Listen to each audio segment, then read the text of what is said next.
Greetings, this is Dr. Douglas Maurer from iMedical Apps with another medical app review. Today we're taking a look at a new emergency medicine app. This app is called Rebel EM. This comes from the creators of the popular Rebel EM website. You can see here Dr. Salim's name here. He's the creator of Rebel EM. This is part of the greater Foam network. Rebel EM has been around for quite some time. I'll just pull up their website here for you for a second so you can take a look. The greatest thing about this is this fabulous blog that I've been reading off and on for years. You can read their blog. They also, from within this mobile web page, you can also get to their podcast. Their podcast is great. It's available through a variety of ways you want to view podcasts, and you can just see all the different episodes they have here on the Rebelcast. They even have swag. They have their own medical conference. So Rebel EM is just a great resource in general. You can see what we're really focusing on today are these Rebel reviews, which take a variety of popular topics in emergency medicine and put them in a chart form. You can see you don't have to download the app. You can also do it via Evernote and Instagram. But let's take a look at the app. The app is now on its own. It's no longer under the Agile MD shell. You can see all the different topics listed here. Poor Pediatrics only has one. Workup of pediatric fever. You can see how it's broken down into the popular age ranges, what should be done, what shouldn't be done. You can share this topic right from within the app. You can give them feedback on the topic. Interestingly, though, you can't bookmark a topic, which I thought was kind of a shortcoming. Let's take a look at cardiovascular, since it has the most topics. You can see they have some things here which are PDFs. You can view this in a variety of formats here. Landscape works well for some of these tables. So some are graphics like this. Others are more traditional tables, which again, if you don't like the way it looks, you can put it in a landscape view and it works a little bit better. Some of these have references and some do not. Let's take a look here. So here's a table that doesn't necessarily have a reference.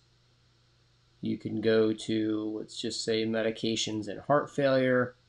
Here they're quoting some things that improve and don't improve mortality. Mimics for heart disease. Let's pop out of this topic and infectious disease.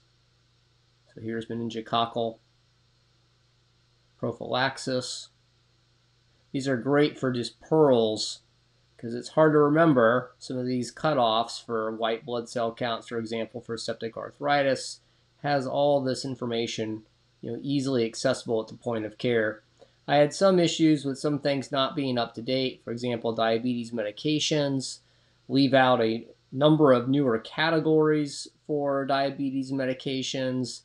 They potentially don't emphasize ones that increase mortality versus ones that don't.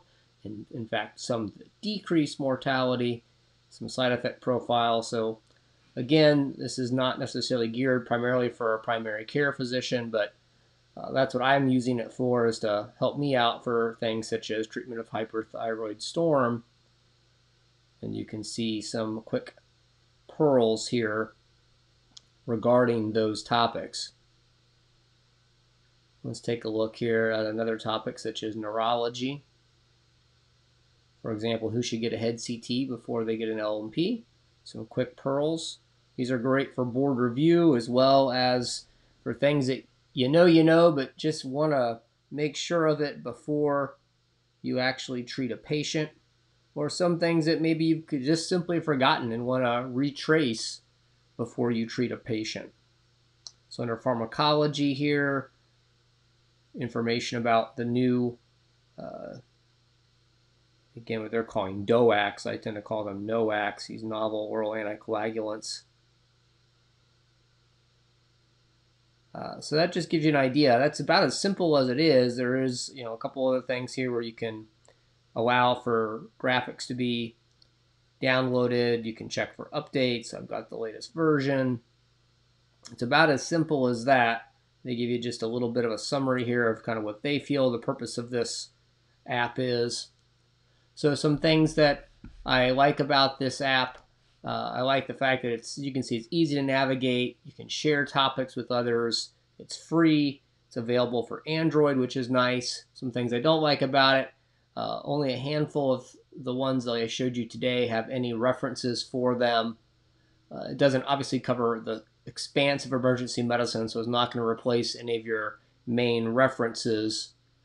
Some tables aren't that easy to read on the mobile device, and it doesn't have bookmarks or links to the blog or podcast that Rebel EM is probably best known for, and that's a shame that they can't tie all that together into one easy-to-use app. So this is Dr. Douglas Maurer from iMedical Apps. Take care.